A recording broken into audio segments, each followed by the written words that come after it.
concept đó nó sẽ bị giới hạn bởi cái phần hình xương còn lại. Here I will talk about minimally invasive replacement, immediate replacement with medical. Ở đây tôi sẽ trình bày cái cách tiếp cận sẽ đặt implant tức thì với medical.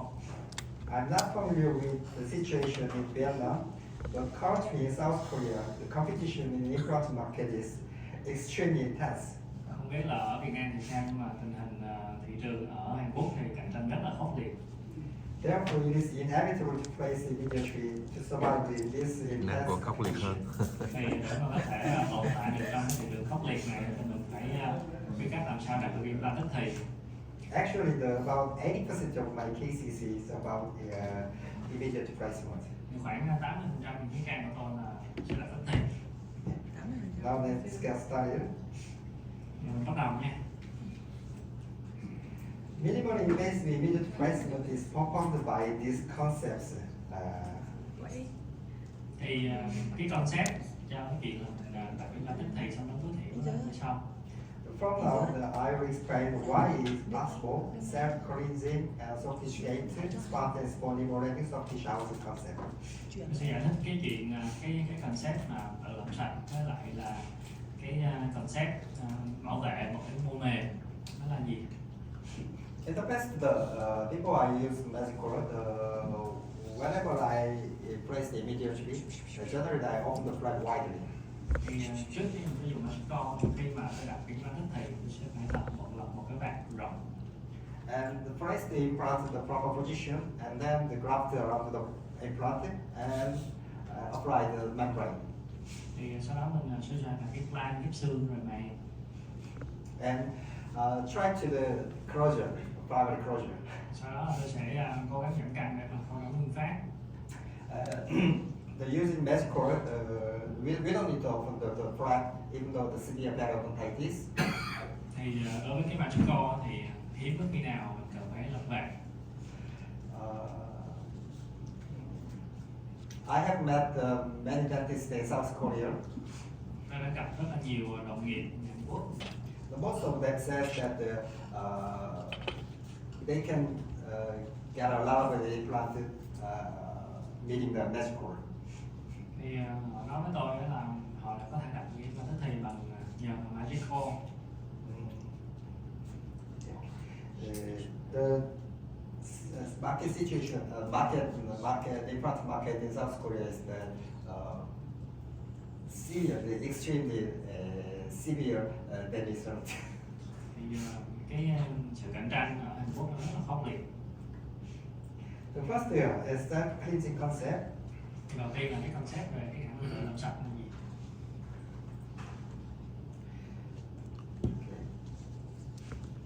Extraction socket is cleaned by neutrophil and macrophage and lymphocyte in 2 to 3 days after extraction.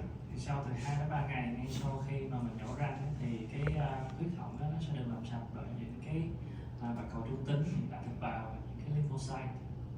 We have experienced that the socket heals well without subtle cleavage after sodomite inspection. Thì mình thấy là khi mà mình nhổ răng và mình làm sạch đó thì cái cơ thể mình nó có thể tự làm sạch được mà mình không cần phải quá cố gắng để làm sạch toàn bộ cái mô hạt. And there are many references about the high success rate in the pediatric lesion or infection site. Thì có nhiều những cái báo cáo mà cho thấy là những cái sản phẩm quan trọng nó tiêu biến hoàn toàn. So some researchers said that just the soft curettage and saline irrigation could prevent infection, even though there is the periodontal and endodontic lesion. Thì đã có những cái nghiên cứu để cho thấy là cái việc đặt implant tức thì nó vẫn có thể là khả thi dù là mình có bị viêm nha chu trầm trọng hay là có những cái sang thương quan chóp. The personally, I think that the curettage, that the extraction is a little bit controversial. Còn cái chuyện mà mình có làm sạch toàn bộ cái phần mô hạt ở phía bên dưới hay không thì nó cũng còn nhiều tranh cãi. Some commission said that it is very important to thorough curettage. Có nhiều tác giả thì khuyến cáo là phải làm sạch cho hết. But others have the opposite. Thì nhiều tác giả khác thì lại có cách tiếp cận khác. The personally, I important to clean curettage the place where implant is placed. Thì đầu tiên á, thực ra với cách tiếp cận của tôi ấy, thì ở cái vị trí mà mình sẽ đặt implant, Like the socket wall and apex. tức là ở những cái vách xương còn lại ở phần chóp đó mình phải làm sạch hết. The second is the socket gate closure. Cái concept thứ hai đó là cái concept mô mềm đóng lại để bảo vệ. Initially, because the seal is formed about 4 days after extraction, Thì cái phần mô mềm đóng lại đó bảo vệ phía bên dưới cái hàng rào nó sẽ được hình thành sau 4 ngày sau khi nhổ răng. 2 weeks after extraction, the junction epithelium corrected the apical direction. Sau 2 tuần á, thì những cái báo giác biểu mô nó sẽ tăng sinh và nó di chuyển về phía chóp. That means the marginal gingiva is downwards. Recess. Tức là nó sẽ càng lúc nó càng đi về phía chóp. After 6 to 8 weeks, the apical migration is terminated. Thì cái sự dịch chuyển về phía chóp đó nó sẽ kết thúc sau 6 đến 8 tuần. So generally, after 6 to 8 weeks after extraction, there is no gingivalization anymore. Thì ở cái thời điểm sau 6 8 tuần thì mình sẽ thấy là nó không còn bị sụp mô mềm nữa. Also, the magic post is able to take about half of the extraction socket space. Và cái magic post, cái phần post của mình nó sẽ chiếm cái khoảng không gian đâu đó khoảng 1/2 của cái huyệt răng. So it can help the soft tissue healing. Vậy thì nó sẽ giúp cho cái sự lành thương mô mềm nhanh hơn. Let's two cases. Đó là ví dụ của 2 ca.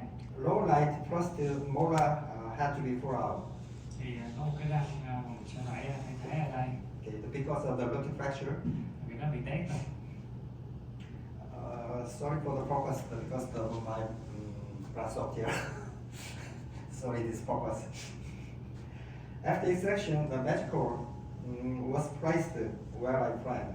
Sau khi mà nhổ răng ấy, thì tôi đặt cái Mexico ở đây. Of course, the medical is recommended to place the post margin is submerged 1 mm below from the normal marginal gingiva in immediate case. Nếu mà trường hợp mà mình đặt tức thì cái post của mình nó thay vì là nằm ngang nướu thì tôi khuyến cáo là nằm dưới nướu 1 mm. Generally, the post area is not as efficient. The magic post located the 2 mm post. 2 mm of magic post is exposed. Thường á, là nếu như mà đặt những vùng nó đã làm thương rồi, những vùng đằng sau, những vùng không phải là thẩm mỹ ấy, thì mình sẽ đặt cho cái post đó nằm ngang nướu, tức là cái phần post lộ lên phía bên trên là vẫn là 2 mm. Sometimes we place the medical with the post 1 mm submerged. Đôi khi là mình sẽ cần phải đặt cái phần post này nó nằm dưới nướu 1 mm. Especially the anterior region or the lack of the clearance. Đặc biệt là những cái vùng thẩm mỹ hay là những cái vùng mà mình sẽ cần phải bù trừ cho cái phần xương hẹp như mình nói hồi sáng. But immediate case, we all recommend the post is located 1 mm below the marginal gingiva, like this. Ngoài ra thì nếu như mình đặt implant tức thì tôi cũng khuyến cáo đặt cái phần post đó âm 1 mm. The every immediate placement placed like this. Thì đó, sau khi mình đặt nó thì nó sẽ trông như thế này.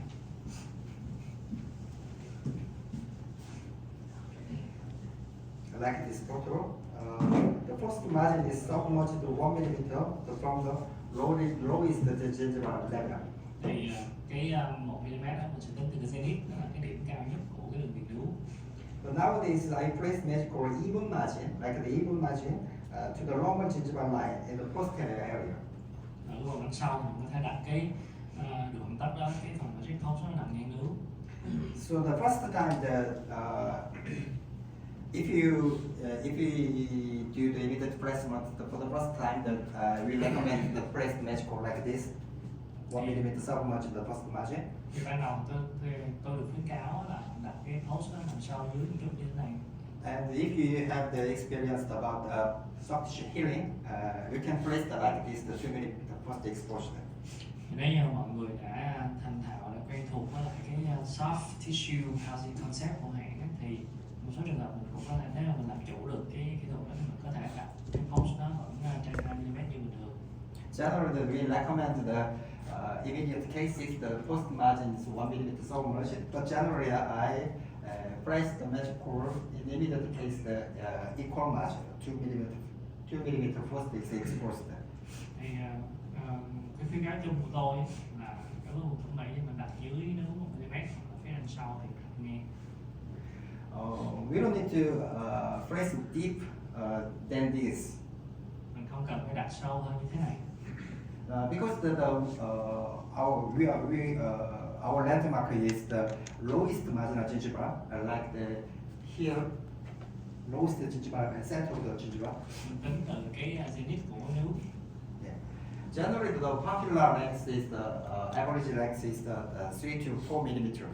Thì cái phần gai nướu nó sẽ có kích thước nào đó khoảng trung bình là 3 đến 4 mm có chiều cao cỡ đó. So we don't need to place the magic core deeply. Nên mình không cần phải đặt cái magic core quá sâu.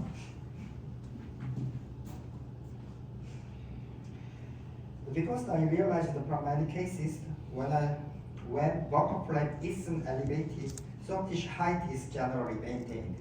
Thì có một cái tôi nhận ra là khi mà mình không lật vạt á, thì hầu như cái chiều cao của phần mô mềm nó sẽ được duy trì.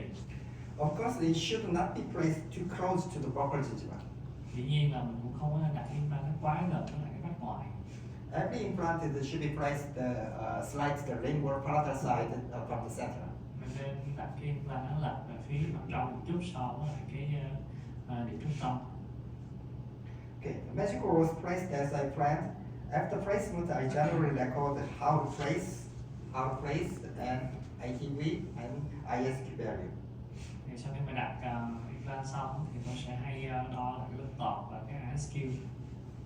Generally, I record to compare the healing process. Thì cái ISQ tôi dùng để theo dõi cái quá trình lành thương. For example, I use in this case the 5-point diameter and magic of 3 and 11 pin lengths. For this, I use the magic tool medium and just place the engine without tap. Những con số này thì trên đó thì nó sẽ có kích thước của magic core kích 5.0 chiều cao khớp 3 chiều dài 11, dùng cái mũi MDM cái mũi ở trong cái bộ kit của mình đó, rồi vặn cái magic core vào bằng máy. ITV was the 40 Newton centimeter and ISQ value is 68 and 68. Còn cặp đầu 40 và ISQ là 68. For your information, it is advantageous to place the magic core on the septal bone, the medial root, and the first molar area. Thì một cái cáo chung đó là mình nên đặt cái magic core vào cái vách giữa cái chân răng. If you find the immediate placement, I will the position of the city dimensionally. The placement depth is that 1 millimeter below from the marginal gingiva. The first margin is located 1 millimeter below the deepest, lowest gingiva. Mình đặt cái vị trí của cái đường hầm tóc hình thành cái phần post đó nằm ở dưới đường nướu 1 mm.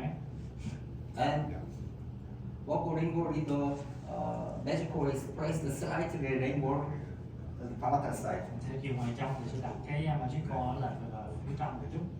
It's the installation depth and it's the actual view. And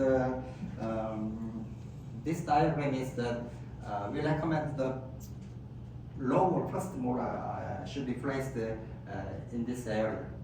Thì đối với cái đoạn số 6 thì tôi khuyến cáo là nên đặt ở cái vị trí này, cố gắng đặt ở giữa cái vách xương. The direction is the omniting from the major root. The direction is the omniting from the major root. Thì cái hướng sau cùng thì nó sẽ đi về cái phía chân gần. So that the magic post located in the center of the tooth. Và cái phần magic post nó sẽ nằm ở chính giữa của cái huyệt răng.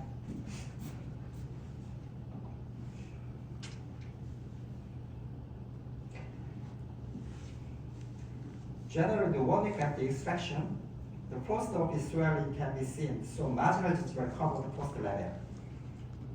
Thì sau một tuần lành thương á, thì mình mới thấy cái phần mô mềm lành thương như thế này đây, mình theo ngang cái vị trí của post. As I mentioned earlier, the initial mucosa seal is formed. Thì như ban đầu tôi có nói là cái việc mà đóng kín của mô mềm trong thời gian đầu của lệnh thương nó rất là quan trọng. 2 weeks later, the junction epithelium moves to the apical direction, and extraction socket close to the 2 weeks, the junction epithelium moves to the apical direction. Thì sau 2 tuần nữa thì cái bám dính biểu mô nó bắt đầu đóng kín được cái miệng răng và nó càng di chuyển về phía chóp. If the flap is elevated, apical movement will keep going until 6 to 8 weeks after extraction, but all immediate placement with magical doesn't need to elevate the flap. Nếu như mà theo thông thường mình phải lật cái răng ở mặt ngoài ấy, thì cái sự di chuyển về phía chóp này của bám dính biểu mô nó sẽ tiếp tục sau 6 đến 8 tuần. Nhưng mà mình thực hiện đặt cái magical nên mình đã không phải lật vàng. So I think the apical movement and apical migration will stop by 2 weeks. Cho nên là theo tôi, cái sự di chuyển về phía chóp này khi đặt magical hoặc lật vàng nó đã dừng lại ở cái thời điểm 2 tuần. It's 2 weeks like the placement.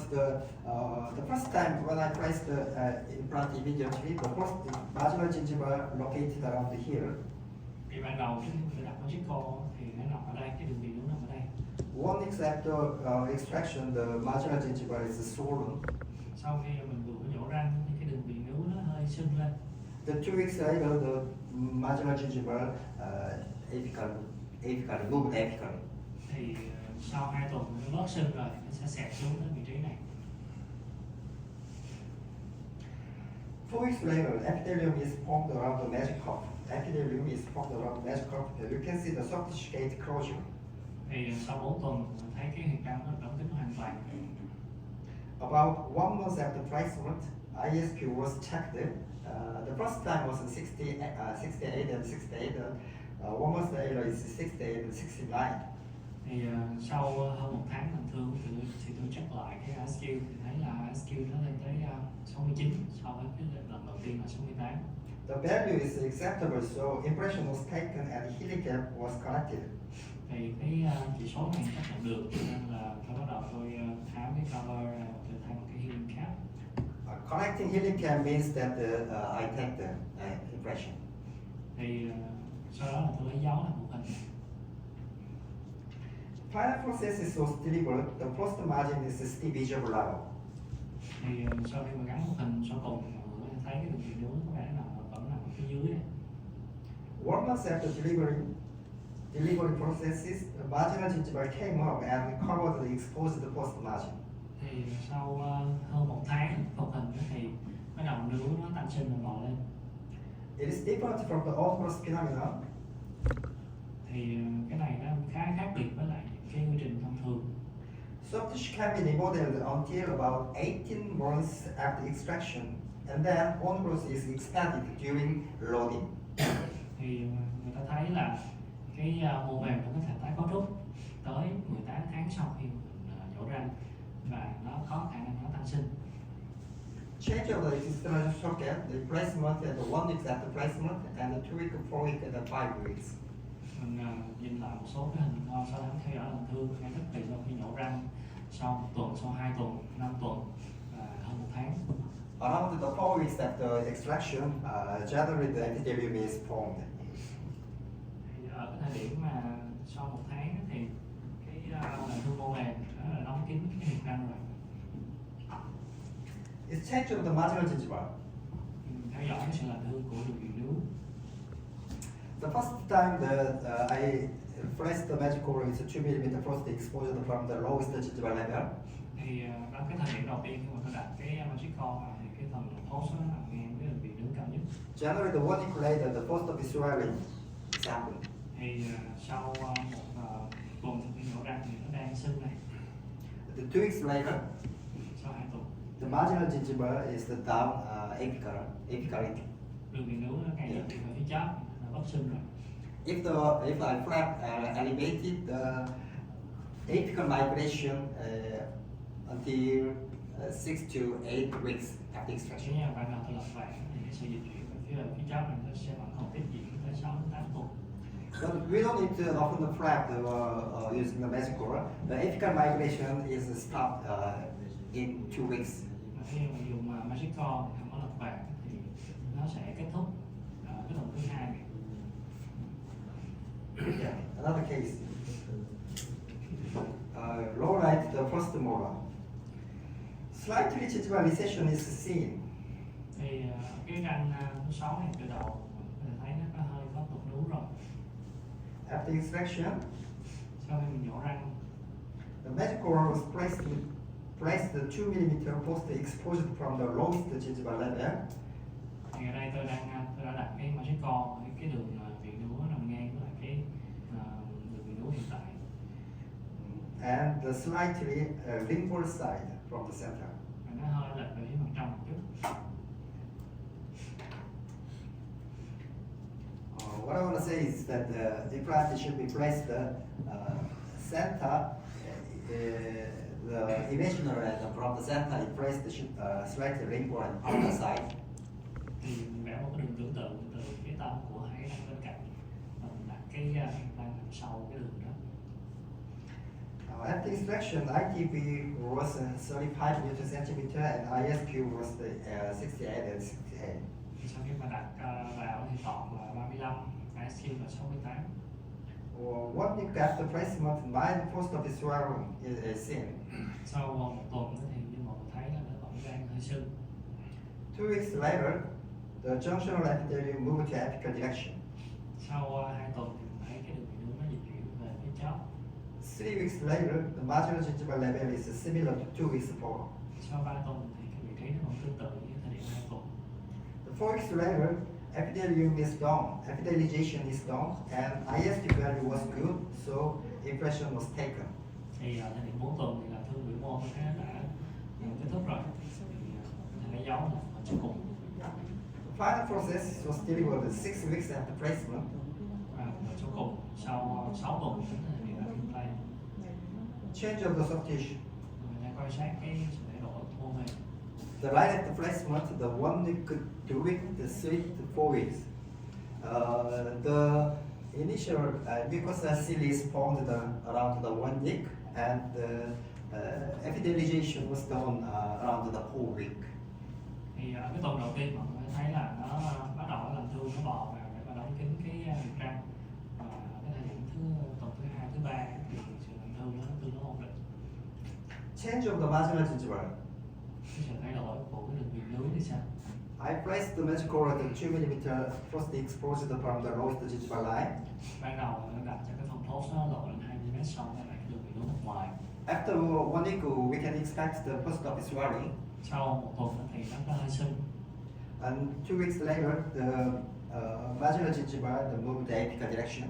Sau 2 tuần nữa thì nó bớt sưng, rồi cái đường viền núi nó đi về phía chóp And it maintained. và ổn định ở vị trí đó. The final process was delivered Các phần sau cùng. 1 week after, 1 month after loading, the marginal gingival level came up. Sau hơn 1 tháng mình cán một hình thì mình quay lại cái cán này. Like this, the middle of the flap, the soft tissue level is maintained well, and keep the level. thì mọi người thấy cái đường viền núi nó được giữ ổn định. The third is the spontaneous bone remodeling concept. Yeah. Cái concept về lần thương xương.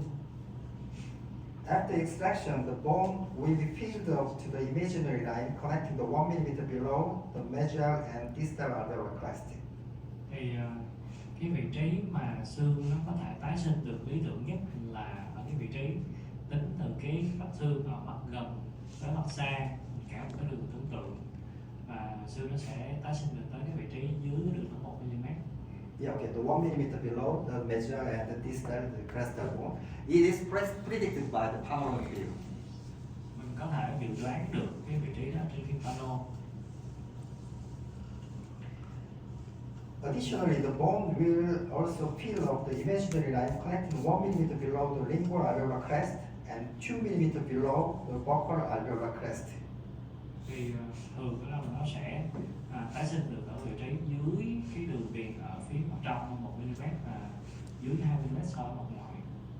Yeah, 2 mm. It is predicted by the CBCT scan. Thì cái đường so sánh giữa ở trong và ngoài thì có thể khảo sát trên University. Yeah, okay. The medial, distal, and lingual side is 1 millimeter below from the alveolar crest, but buccal side is 2 millimeter below. Thì chiều gần xa là 100, mình có thể dự đoán là dưới 1 mm, còn cái vị trí tái sinh xương tính ở mặt ngoài là dưới 2 mm. But why it is the only 2 millimeter below on the buccal side? Tại sao là chỉ có ở mặt ngoài nó bị tiêu 2 mm như vậy? Buccal bone is generally composed of the bundle bone. Thì mình biết là ở mặt ngoài nó có một cấu trúc xương gọi là xương bó. Bundle bone is tooth dependent bone, so if tooth is removed, the bundle bone will be naturally be lost. Thì cái xương bó này là một cái xương chức năng, cái sự tồn tại của xương bó phụ thuộc vào sự tồn tại của răng. The reason is to be disrupted of blood supply from PDL. Và cái phần xương bó này nó sẽ luôn luôn bị tiêu bởi vì nó không còn cái nguồn nuôi từ cái dây chằng tay chu khi mình nhổ răng ra nữa. There are some factors related to the bone alteration. Most important factor is surgical trauma from flap elevation and extraction procedure. Và một số những yếu tố khác có thể ảnh hưởng tới cái quá trình làm tinh xương, ví dụ như là mình nhổ răng, mình có nhổ răng có phá sang chấn hay không, có lật răng hay không. That means that if we open the flap, elevated flap during the extraction or the flap placement, the alveolar bone is changed more. Thì nếu như mà trong quá trình nhổ răng mà mình lật vàng hay là mình xăm lớn hơn thì cái phần xương nó sẽ tiêu nhiều hơn. This is one of the mechanisms of the alveolar bone change after extraction. Đó là một trong những lý do khiến cho vết xương mặt ngoài nó thay đổi. The vertical resorption is about 1 to 1.3 mm on the buccal side. Người ta thấy là vết xương mặt ngoài nó tiêu theo chiều rộng đâu đó khoảng 1.2 mm. And about 1 mm from the medial and distal side. Ở chiều gần xa thì nó tiêu ít hơn, ở đó 1 mm. Unfortunately, alveolar bone will be peeled more than we predicted from X-ray because of its resolution.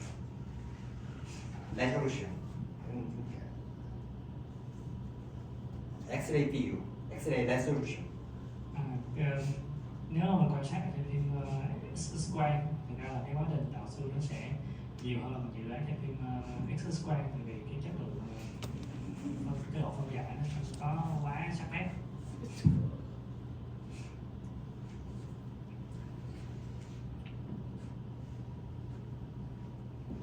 We generally predict the imaginary line 1 mm below the medial and distal side, and 2 mm below at the buccal side, and 1 mm below lingual side.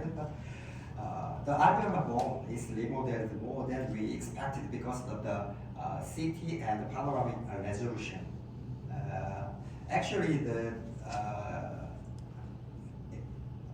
when there is the no bone from the X-ray, you can feel that there is the enough bone that we seen and expected.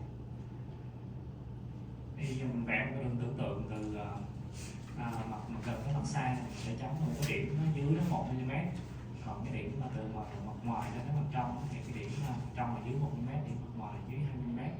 Thì thường ở trong CT nếu như là vị trí nào không có thấy xương thì có thể trên lâm sàng thì nó vẫn có tốt hơn một chút. The last is the soft tissue housing concept. Cái cuối cùng đó là cái soft tissue housing concept. This concept has never been mentioned in any textbook until now. Thì cái concept này nó vẫn chưa được nhắc tới trong bất kỳ một cái sách giáo khoa nào cả. Previously, the most classification focused on bone defect, for example, the Misch's extraction socket classification, though Ilian classified extraction socket involved soft tissue. Thì đó giờ người ta hay nhắc tới cái phân loại của răng theo Misch là đây là có Ilian. This soft tissue housing concept focuses on soft tissue housing beyond bone housing. Cái soft tissue housing concept này nó khác biệt với lại cái bone housing concept.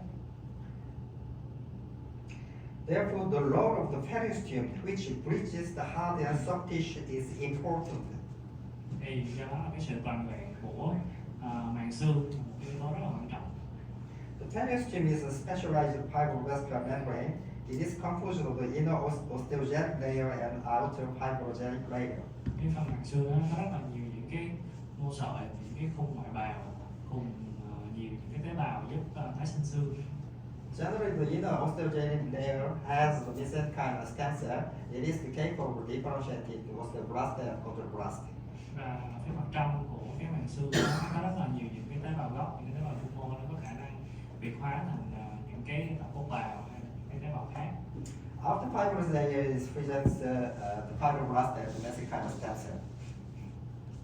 Ngoài cái tế bào sinh sợi của cái màng xương, Actually, the thickness of the periosteum is less than or 0.2 millimeter.